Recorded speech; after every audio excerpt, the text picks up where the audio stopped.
Let us speak now of the abyss. What dwells there? Is it a realm of nothing? Yes. But what is nothing? Is it merely the absence of something? Only idiots believe that.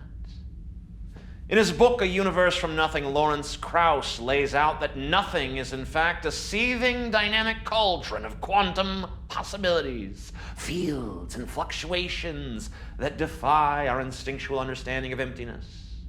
In this view, the abyss is not a sterile absence, but the very womb of creation where the seeds of reality are sown. The true nothing, then, is not the absence of matter or thought, but the ever-pregnant potential for everything.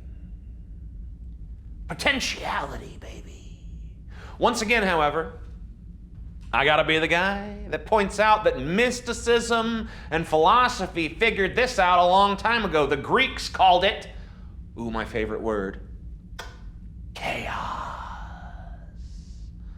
A realm of a primordial essence, boundless potential, infinite void, a paradoxical state where order and disorder, being and non-being are indistinguishable. Chaos was not emptiness, it was the wellspring of existence, the cradle from which the cosmos emerged. In a weird way, nothing is kind of everything. What about, I know I say his name in every video, what about Nietzsche? What about his obsession with the abyss? According to him, the abyss is not just a void, but a mirror. It reflects back the existential terror of peering too deeply into the nature of existence. Nietzsche famously warned, if you gaze long enough into an abyss, the abyss will gaze back at you. In his view, the abyss is not merely a physical or metaphysical nothingness. It's the confrontation with the boundless uncertainty, meaninglessness, and chaos. Oh, beautiful chaos that lies at the heart of existence. It's not just about staring into the void, but recognizing that the void stares back, revealing the fragility of human constructs and the raw, unfiltered truth of the universe. In Aleister Crowley's Thelema, there is a demon called Choronzon. Ooh, spooky. Who is said to be the guardian of the abyss. Ooh, what a title, huh? To encounter Choronzon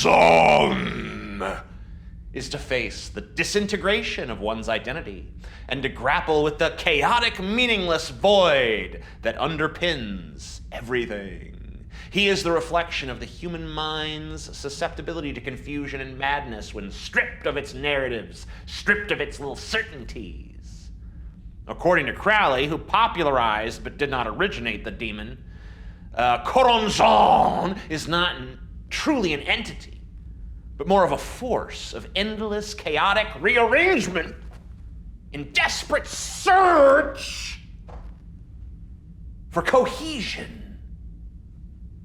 Science tells you the abyss is not nothing. Mythology tells you the abyss is not nothing. Philosophy tells you the abyss is not nothing. Mysticism tells you the abyss is not nothing. Nothing doesn't exist. And if you're arguing that it does exist, then you find yourself in quite a fucking paradox, don't you? Think about it. I know you're not good at it, but think about it. Let's say I want to turn a cow into nothing. How can I do that? If I kill the cow, it's a dead cow. If I cook the cow, it's a steak. If I eat the steak, it's a turd. If I flush the turd, it's sewage. If the sewage is processed, it becomes fertilizer. If the fertilizer is spread on the field, it nourishes grass. If another cow eats the grass, it becomes part of that cow. At no point in this process does the cow become nothing. It's transformed, it's shifted, it's reconstituted, but it persists in some form. But I'm determined. I'm gonna fucking do it. I'm gonna make that cow into nothing. So let's say I disintegrate every single cow on Earth. Sounds like a good time. Probably not gonna have many cheeseburgers after that. I erase all mentions of cows from art, from literature, from history. What then? Well, the atoms that made up the cow still exist, scattered across the universe, right? Reconstituting themselves into other forms of matter. The energy that once animated the cows also has not dissipated. It's still in the cosmos, fueling new processes and phenomena. Even the concept of cow, though erased from human knowledge, might remain as a latent possibility, a potentiality, waiting to be rediscovered or imagined anew in some future mind. Furthermore, even if I were to destroy every atom of every cow and all knowledge of cows, I would still have to contend with the potentiality of cows, wouldn't I? A cow is just a particular configuration of matter and energy, right? So as long as the universe continues to operate under the laws of physics, the potential for a cow remains. Matter and energy could theoretically reconfigure itself into a cow once again, maybe by chance, maybe by design, maybe by some unknown process. The cow is not a singular, irreplaceable entity.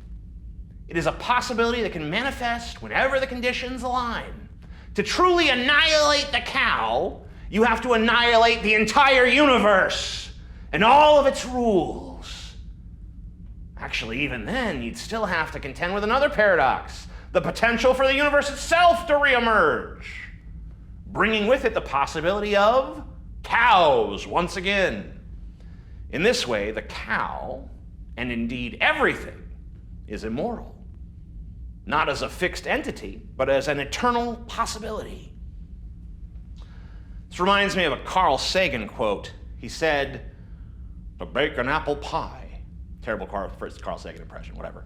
"To bake an apple pie, you must first create the universe."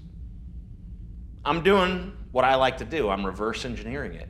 He was saying that to create something as simple as an apple fucking pie, you must first account for the entire cosmos, its origins, its elements, and its laws. Every atom in that pie, from the carbon in the crust to the iron in the pan, was forged in the heart of a star shaped by billions of years of cosmic evolution.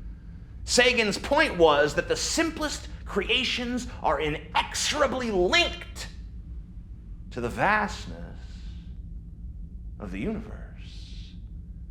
If to bake an apple pie, you must first create the universe, then to unmake the pie, to truly annihilate it, you would have to unmake the entire universe. You'd have to rewind the clock, past the formation of the stars, the fusion of the elements, the cooling of the earth, the growth of the apple tree, until there is nothing. Yet even in that state of nothing, the potential for the universe, and thus the pie, remains. So here's a question. If there's no such thing as nothing, then what happens when we die? More precisely, what happens to the ego after we die? Because that's all we really want to know. No one cares if their spleen gets an afterlife or their pinky toe. They're okay with all that rotting, okay? But what they really want to know is, does this little stream of consciousness continue in some way?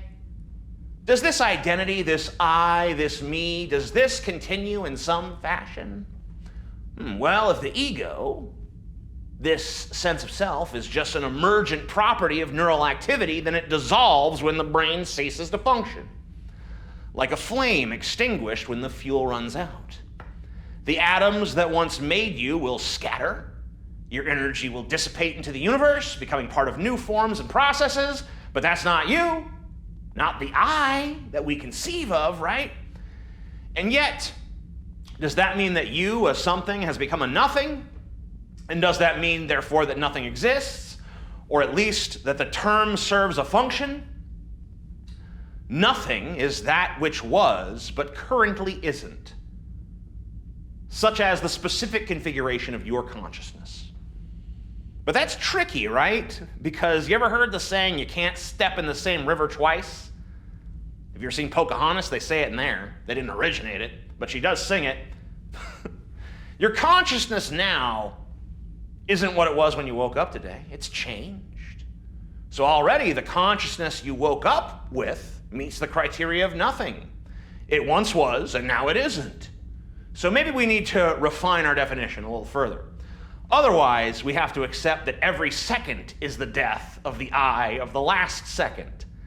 And that's not only distasteful to us, but also pragmatically clunky in terms of just basic communication and so on. Therefore, let's instead define nothing as that which was, but currently isn't, and which has no direct physical or metaphysical progeny. That is, the you of now is the evolution of who you were when you first opened your eyes this morning, or whatever time you wake up. For me, it's the afternoon. So your current consciousness is the progeny of your past consciousness because it carries forward the essence of what came before. Your current consciousness is built on the scaffolding of memory, perception, continuity, inheriting the experiences, the thoughts, and decisions of your past self.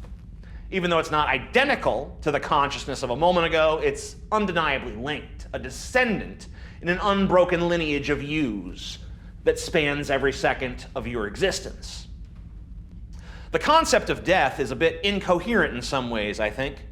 I suppose that in a very practical sense, all it means is that the biological organism that generates the construct of you ceases to function, and therefore the construct itself is obliterated. Yet, might that very same configuration, no matter how complex, emerge once more? If so, would that be you? I don't know, we're getting into that whole ship of Theseus thing, and I don't feel like going into that. We can do it some other time. So on the afterlife, I will just say this. If there is one, I would not be completely shocked. If there isn't one, I won't exist to be shocked. We only know of the here and the now. And even that can be thrown into a lot of question if you really want to deconstruct things. And I do. What bothers me about the whole business is that I don't want to lose the narrative. I like this story I'm writing by being alive. I don't want to see the credits roll. But the universe doesn't really care what I prefer, does it? There's a poem I like from Stephen Crane. It goes like this. A man said to the universe, "Sir, I exist."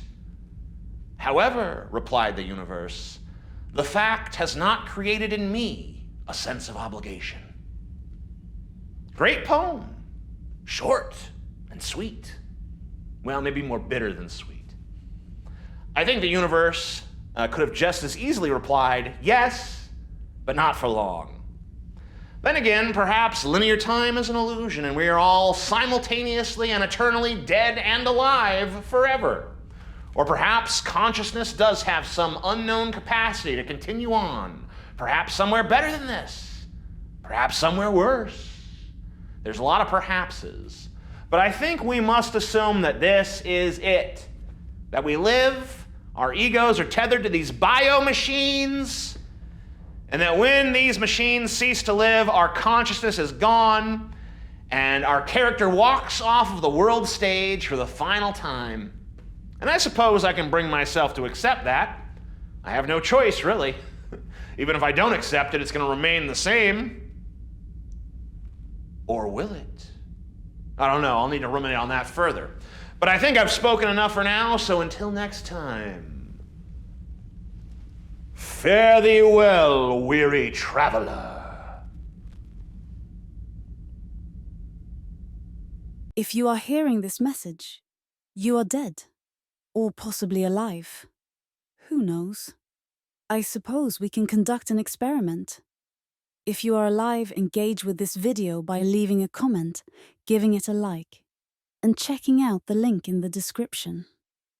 Prove to your friends and family that you are still alive by showing them this video as well. Then, while they are distracted, steal all of their stuff